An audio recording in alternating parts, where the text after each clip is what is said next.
My apologies, MC. I will be coming for a lot of authorization, so I need to be careful with that. On the plus side, you look fabulous today. Is that enough buttering up?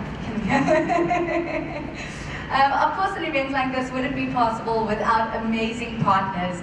So we have to first thank our host partners for today and for the week. Of course, the Gauteng Province, Gauteng on the Move, G Fleet, and of course the Gautrain that has been very integral in creating an event like this. Over the next couple of days, we're going to be discussing the progress of movement within the African continent. And I think it was very important in the video we just watched. It said that Smarter Mobility Africa is more than a conference, it's a movement.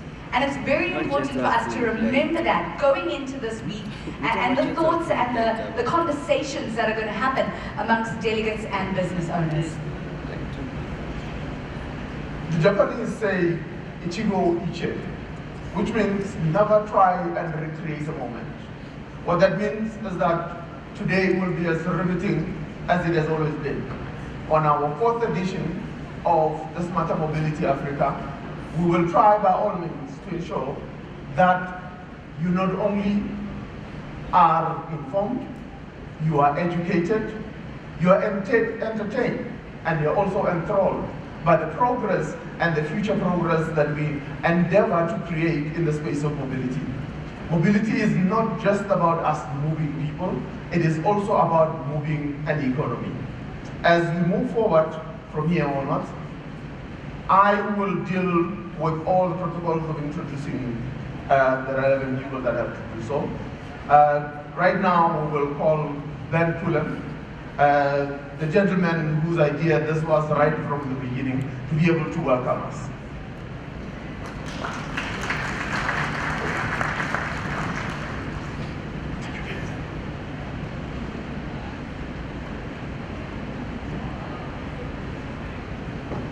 Good morning, ladies and gentlemen.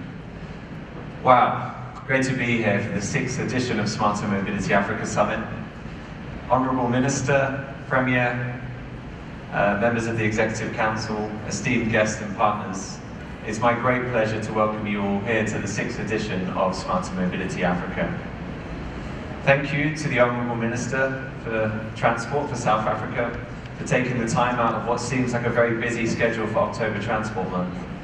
We'll definitely make sure today is as efficient as the Gautrain so that you and your team can continue with what looks like a fantastic month ahead. Thank you to our hosting partners for the 6th year running, the Gauteng Department of Roads and Transport, Transport Authority for Gauteng and G Fleet. And thank you to the Premier of Gauteng, MEC of Roads and Transport, the Head of Department for Roads and Transport, for your continued leadership as hosting partners for Smarter Mobility Africa Summit and all the great work that you're doing to improve how we move people and goods. And of course, thank you to all of our sponsors and exhibitors for entrusting this event and the platform to further your goals, objectives and visions, and all of the missions that you have to improve how we move people and goods. Gautrain, Visa, GIZ, IDC, Gibela, Circular Energy, Johannesburg Road Agency, InDrive and Uber. We are all on a joint mission here at Smarter Mobility Africa. This event has evolved beyond just a conference, it's beyond a movement. It's a movement really of businesses and organizations, people and information who share the same mission on improving how we move people and goods. And why do we do that? It's to embrace the new urban era. Now what does this mean, the new urban era? Well, let me tell you a story. Just the other day, a key automotive player said to me, Ben, do you hate cars? What do you think I said? Do I hate cars? Well, the truth is, I love cars. I love driving them, I love listening to music in them, I love road trips and the freedom that they give you to explore new places. But there is one thing that I don't like so much, and that's car dependency. Now what happens when we become too dependent on cars? We get cities choked with traffic, long, frustrating commutes, and more road accidents. It isolates people who can't afford a car or who are unable to drive. On top of that, car dependency worsens air pollution and increases carbon emissions, which significantly contribute towards climate change and degrade our environment. Urban sprawl, fueled by car dependency, makes public transport less efficient and leaves communities disconnected. This is the downside of car dependency. What's more, road safety is another critical concern. Every year, as we know, hundreds of thousands of people do lose their lives on the roads in Africa. These are preventable tragedies. And the old urban era has seen a rise of these collisions. Now, if we're embracing the new urban era, we must prioritize road safety. It's not just about moving faster, it's about moving smarter and safer. What we've built here at Smarter Mobility Africa is more than just an event. It's a gathering of the brightest minds from across the world. We have businesses here from Nairobi to Lagos, from Johannesburg to Windhoek, and expert speakers from across the globe. The fact that you've all traveled from near and far to be here today is testament to your dedication to this mission, and for that I'm very grateful. Our theme this year and our overarching mission at Smarter Mobility Africa is embracing the new urban era through smarter mobility. But what is this new urban era? Well, to understand that, first let's look at what it isn't. It isn't busy roads packed with cars and congestion, pollution that damages public health, car collisions and rising fatalities, dependency on single occupancy vehicles, building bigger highways and more lanes that only create more problems and not solutions, contributing towards the climate crisis through unsustainable transportation. Now that's the past, that's the old urban era. Let's talk about the future, the new urban era. The new urban era is about creating safe, accessible, and sustainable ways to move around our cities. It's about being able to walk and cycle safely. It's about zero-emission vehicles. It's about shifting heavy freight from the road to the rail and connecting our townships, villages, and cities with public transport, whether that's minibus taxis, buses, or rail. It's about harnessing all of the technologies to integrate services, apps, and data to create seamless, smart transport that benefits everyone. Over the past 6 years, with many of you in this room, we've built a movement, a collective of people and businesses that share the vision of this future. And you've all gathered here today, united by the same goal to embrace the new urban era and build the future in Africa that you want. But as we embrace this new urban era, it's critical to understand that smarter mobility isn't about only developing new technologies and solutions, although these in themselves do create jobs and grow economies. It's about unlocking economic opportunities across cities in Africa. The way we move people and goods is an enabler for economic growth, societal equality, and environmental sustainability. Smarter mobility connects people to jobs, to education, to healthcare. It opens up new markets and industries, driving innovation and fostering entrepreneurship. When we invest in smarter, cleaner mobility systems, we're not just improving the way that people travel and goods trade, we're empowering communities. We're creating jobs and boosting economic resilience. Moreover, smarter mobility solutions create more equitable transport, equitable access to these different mobility solutions, allowing everyone, regardless of their background, to participate in the economy. And crucially, these solutions help protect our environment by reducing emissions and promoting sustainable urban development. Over the next few days, you will learn more about many of those technologies, innovations, business models, policies, and initiatives. And this evening, I'll share a handful of the examples we've seen just in the last year during our gala dinner. Now make the most of learning and networking at the gala dinner this evening, which is kindly sponsored by Uber. The training and workshops, which take place on Friday, kindly sponsored by the Transport Authority of Gauteng, and the site visit to the Gibela Railway Factory demonstrate all of the innovations, the knowledge, and the technologies that exist within this province and this country. Go and witness the latest projects from across Africa at our new mobility investment stage, which will be this one. You can view over $1 billion of mobility projects. And this year, we're proud to say we've introduced the rail stage, which aligns with continued increased focus and efforts from governments and the private sector to grow the role of rail. Thank you to our sponsor for that stage, which is Gibela. What's more, we've introduced the Active Mobility and Universal Access stage, a stage focused on people-powered mobility, which is the foundation of embracing the new urban era. Thank you to the Active Mobility Forum for your partnership on making this happen. Our two legacy stages continue to grow.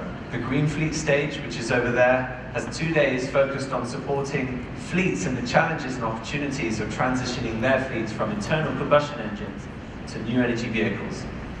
The Expanding Public Transport stage, which is also located in the corner, will focus on integration, urban planning, informal transport, funding and safety. Thank you to Visa and Gautrain for sponsoring and supporting this stage.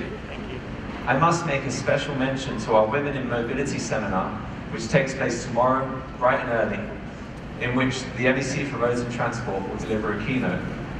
This initiative has been led by NAS for 2 years and is kindly sponsored by InDrive. Make the most of all of the discussions and sessions and networking here over the next few days to connect with people and organizations at this summit. These connections are key for you in advancing your work in how we improve how we move people and goods. And that may just help you advance you on your business goals and objectives. Thank you all for being here. I really look forward to the inspiring ideas, the solutions and the partnerships that will emerge from this year's summit. And I can't wait to connect with many of you over the next 3 days. Thank you very much.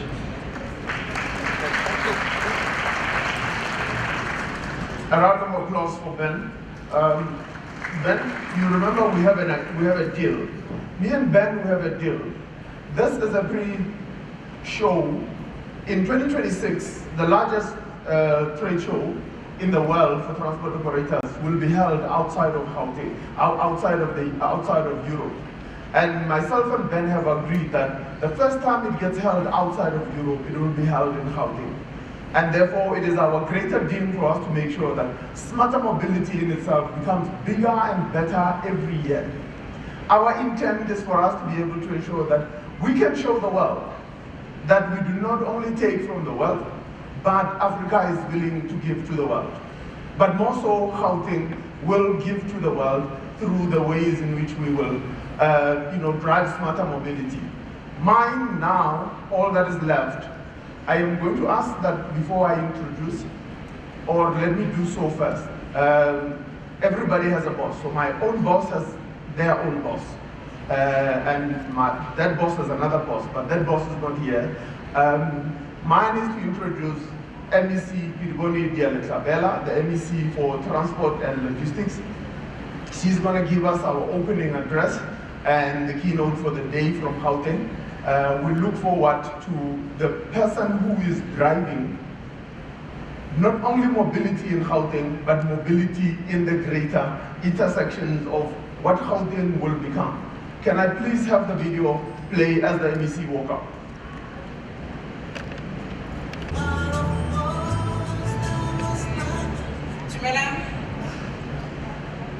Good morning.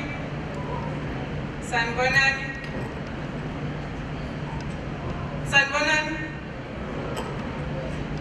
We were in Europe, so we were doing good morning. So I wanted to do Dumela, Sanibonani, Abshi, and all.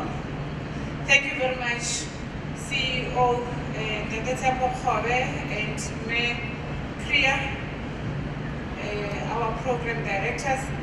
Let me first greet and acknowledge the following stakeholders as we welcome our minister, who's well known by all of us in Gauteng, Minister Barbara Krisi, who's here not only herself and her office, but she is attending with all her entities.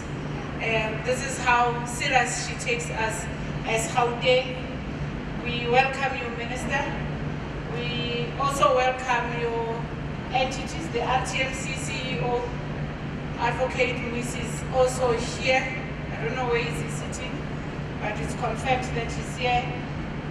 The Transnet CEO, as well as PRASA CEO, and the board chairperson of SANRA is also in attendance. Thank you very much for honoring our invites. Let me also acknowledge in absentia the Premier who was supposed to be here, but due to political assignments, he had to rush to our provincial headquarters this morning. And in the delegation that is here from the executive of Gauteng, I welcome my colleagues. It's MEC for Finance and Economic Development, MEC Maile, and MEC Ramokgopa, who's responsible for agriculture and rural development, as well as MEC of Education and Social Development in our province are here. And representing the legislature is a chairperson of the Portfolio Committee, Tate Greg Schneeman, the board chair of Gauteng Management Agency, as well as the interim chair for Transport Authority of Gauteng, Professor Ntobi. I think I've acknowledged all the officials of government that are present here. And moving to the critical stakeholders, I've seen the Gauteng transport, the Gauteng taxi industry leadership is present here with us, as well as SABOA. These are critical stakeholders that we work closely with, as well as the women in transport of Gauteng are here. You are all acknowledged. And my colleagues within local government, MMC Kenny Kunene of City of Joburg, Roads and Transport is here with us. And thank you very much for coming. My speech is not going to be long. I'm here to welcome you to our 6th Smarter Mobility Africa Summit. And the minister is going to be doing a keynote address. But I just want to say we are convening here at the most critical time of what we term government of national unity. And this is one of the critical engagement and platform for us as a transport, roads and transport sector to be engaging it. So it will set a tone for the 7th administration, and we are coming with a lot of innovative initiatives that we want to implement as Gauteng. And the reason I don't want to talk more, but just to demonstrate to yourself some of the initiatives that we want to present to people of Gauteng and seek your indulgence and collaboration in ensuring that we realize them. Minister, one of the things that I said to the team within the department was we must go back to the big ideas of Gauteng, and we are now compiling what we term the investment book for Gauteng, because we need to work closely with you, MEC Maile, to go out and look for investors to implement those great ideas. One of the great ideas that is implemented through Europe and that can be a solution to challenges of traffic congestion in our province is monorail, that I think, Minister, you're part of the exco there that spoke about it. And I said to the team within the department, where is the concept document? Because we must realize it. We have challenges, and according to researchers, Gauteng will be gridlocked by 2035. And if we are not going to work on innovations within the transport sector, we might be faced with challenges and our economy might experience a serious strain. The world has moved and we need to move. I feel that after attending a World Innovation on Transport Summit in Germany, I believe we are 20 years behind, and we need to move with speed to ensure that we do that. So I will not speak much, because now what we are going to be speaking more about is what we have launched in the 6th administration, a program of accelerating service delivery. That is Ahaleruna. And Ahaleruna is conceptualized on the basis that we need to collaborate with every single person in our province, be it communities where we are building roads or upgrading roads, and business people within our province, including investors on our envisaged transport infrastructure that we want to build. We are in this year working on expanding the Gautrain to Soweto and Mamelodi. Of course, we would need all stakeholders to really participate in this. We have one of the biggest projects that we have set ourselves to achieve, and that is the Gauteng-Limpopo Rail Link. And ladies and gentlemen, let us introduce to you to this initiative, and we're looking forward to working closely with yourselves on ensuring that this is realized. See you.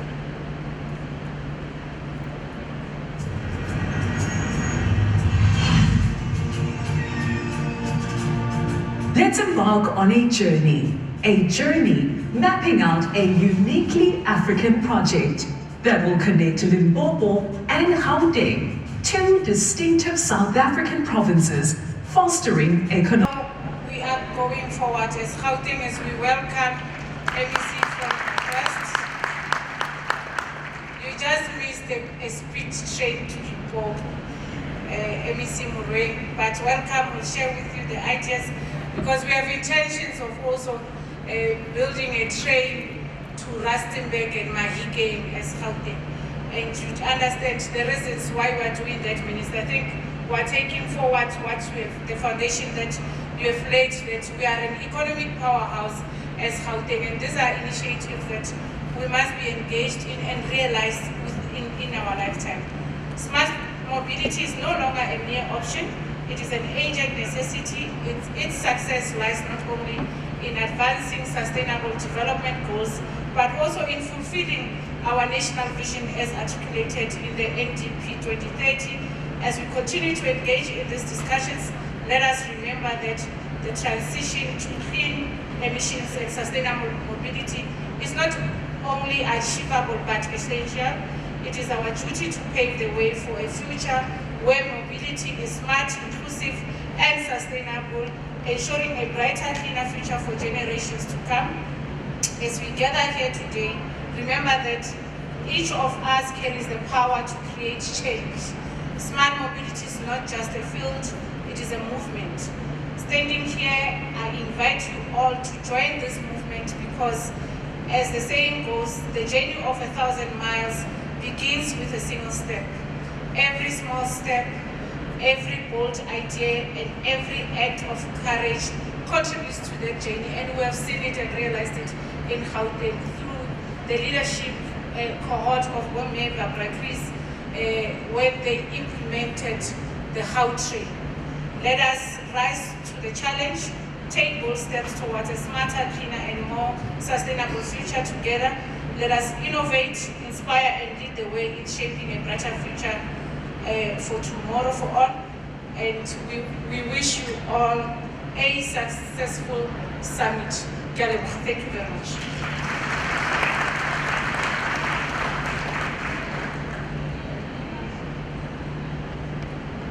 Outside of the Gautrain, there have been no major rail building projects in this country over the last 30 years. And the time has come to think about the rail system that we need to be servicing us over the next 20 to 30 years.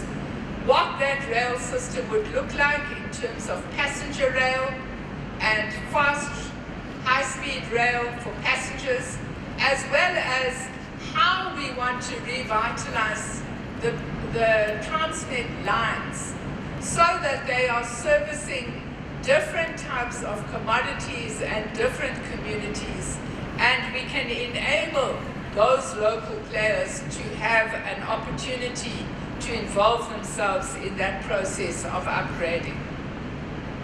Now, Transnet itself has also embraced smart systems and aims to harness this technology to further streamline logistics processes. Last year, the entity relaunched its integrated port management system as part of its digital transformation journey. This system is a digital vessel management system which allows real-time access to operational information to help manage and track freight within the Transnet system. And users are able to make online service requests and see booking slots in order to avoid overbooking. Now, ladies and gentlemen, I think what is important as we consider the subject matter of this conference that we understand that innovations in the smart systems are not only relevant to the rail sector and to our infrastructure build, but they can also help us deal with multiple problems we face in the transport sector, which cause huge frustrations to our citizens.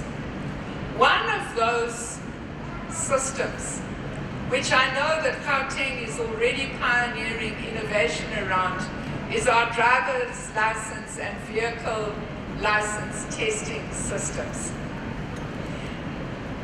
Ladies and gentlemen, the time has arrived for us to move these systems online.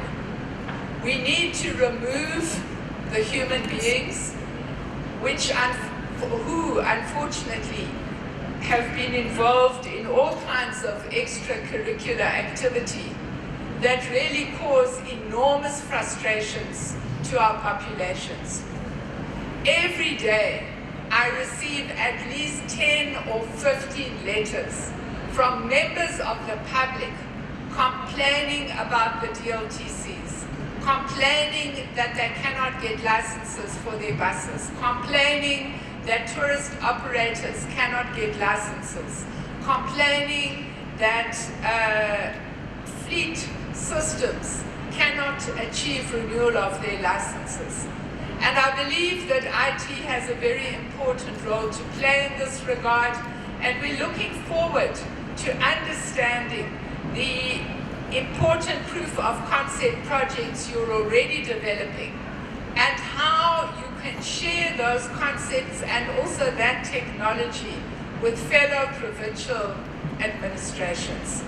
It really is ridiculous that in this day and age, citizens must queue for hours and hours in these centers when we already know in some of the centers of best practice that it's in and out in a matter of minutes. Cross-border management is another area where we need to see the introduction of integrated smart systems. This situation where trucks are queued up for hours and hours on our highways is just an indication that our traffic management systems are not fit for purpose. Equally important, ladies and gentlemen, is the introduction of cashless systems for payment in different methods of transport. And in this regard, I'm very pleased to hear that Santaco has developed an application that will allow passengers to pay online and eliminate the cash-based system, which often is a cause for criminal activity and for different forms of corruption within the system. And I think we really do need to move urgently to a situation where we are allowing industries that are advanced and are engaged in the relevant research to move ahead with the technology that they have developed. Ladies and gentlemen, let me conclude by wishing you everything of the best for the conference over the next few days. The learnings that we develop here are vitally important for the regeneration of our economy and for making our provincial traffic management and logistics systems much, much more effective. I wish you everything of the best and thank you once again for inviting me to open this event. Program directors, Ms. Kriya Gaina and Mr. Tsepo Khobe. Let me also acknowledge the Honorable MEC for Transport and Logistics for Gauteng Province, Ms. Kedibone Diale Tlabela, and all other MECs present here today. The CEO of PRASA, Mr. Hisham Emiran, and other CEOs of entities whom I haven't had the opportunity to meet this morning. Let me also acknowledge senior officials of provincial and national government, and all of you ladies and gentlemen. It's a great pleasure for me as a Gauteng fossil to join you here this morning in this conference on smart mobility. There's an irony of history, MEC, that you should not think you might be immune to. Once upon a time, I was part of the cohort who opposed e-tolls and campaigned for a rail concession in this province. Little did I know that one day I would have responsibility for these issues and I would have to deal with the complex situation that I'd helped to create.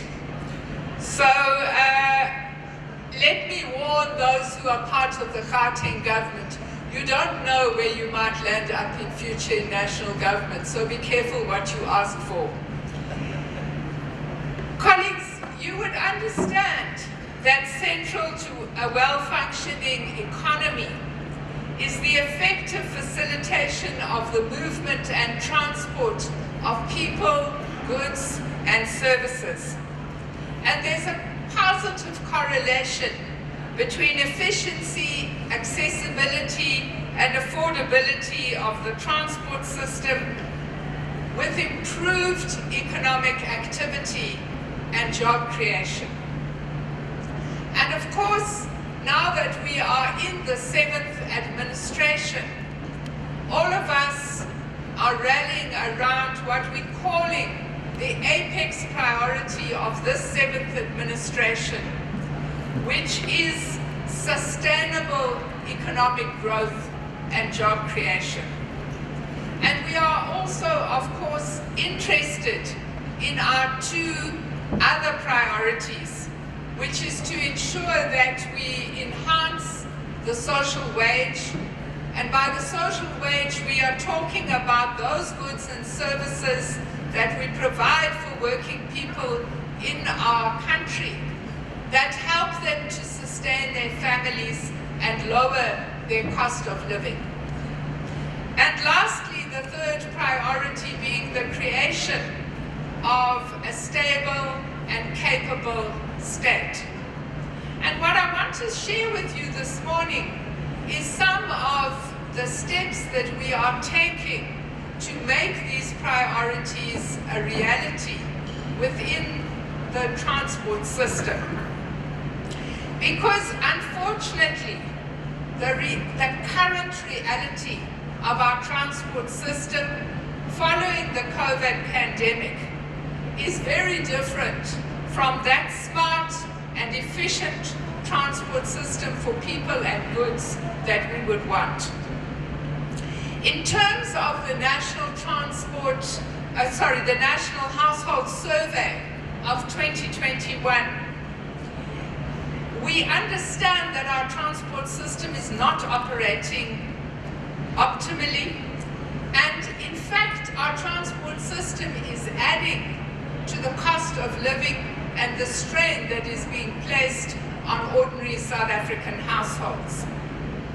According to this survey, damage to infrastructure and unavailability of passenger rail services mean that households are spending a greater proportion of their income on more expensive forms of transport, which are often unreliable and unsafe. And due to this, we have seen a decline from 16% of commuters using passenger rail to a situation where only about 3% of commuters are now using passenger rail.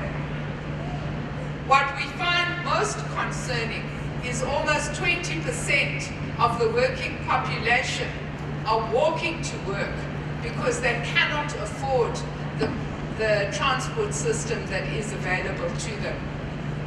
A similar picture has been created by a recent study of the World Bank that indicates that inefficiencies and cost of our freight economic growth and progress in our country. So what this means is that government must of necessity move with speed to fix our passenger and freight systems. And in this regard, I just want to share with you some of the priorities, the sub-priorities of national government, so that you can understand where we would want to go to in this operation of fixing. So if we understand that in both our freight and our passenger rail systems, we need massive infrastructure investment. Investment that will allow us to improve the physical condition of the rail, but also investment that will allow us to reinstitute our signaling so that we have efficient rail and passenger management systems. What we understand is that currently our fiscus cannot provide that level of investment by government itself. And therefore, under the reforms led by the presidency of Operation Vulindlela, we have committed to private sector participation in our port and our rail system while the infrastructure remains owned by government. We've also committed that through this investment we have to return all passenger rail corridors to service and to provide a low-cost transport option for the working poor and for scholars in our country. We've got to make sure that we combat infrastructure crime and vandalism. And in doing that, we can't rebuild this system in the same way that it was prior to the COVID pandemic. And I think that is where the subject of this conference becomes very important. Because what we understand is there are two major revolutions that are reshaping the world as we know it, and the transport sector in particular. The one is obviously in terms of what I can call the green revolution, and the commitments that have been made in the National Development Plan to reach net zero carbon emissions by 2050. And on the other hand, the digital fourth industrial revolution, which is fundamentally reshaping the way in which we conceptualize and operationalize the transport system. Now, ladies and gentlemen, just to share with you that in revitalizing and upgrading our already existent freight and passenger rail infrastructure, we hope that we will be able to improve road safety, curb congestion, and cut down on greenhouse gas emissions. As we all know, rail transport is safer, cheaper, and more efficient than other modes of transport, and PRASA has employed a number of smart solutions to secure their infrastructure with the goal of returning to their pre-pandemic level of 600 million annual passenger trips. In this regard, I think it's important to share with you that we have established a working group between PRASA and Gautrain so that we can together understand the expansions that the Gautrain agency would want to make to their network, and we can make sure that we have interoperability and integration between our two rail systems so that in future Gauteng passengers can move seamlessly from one mode of transport to the other.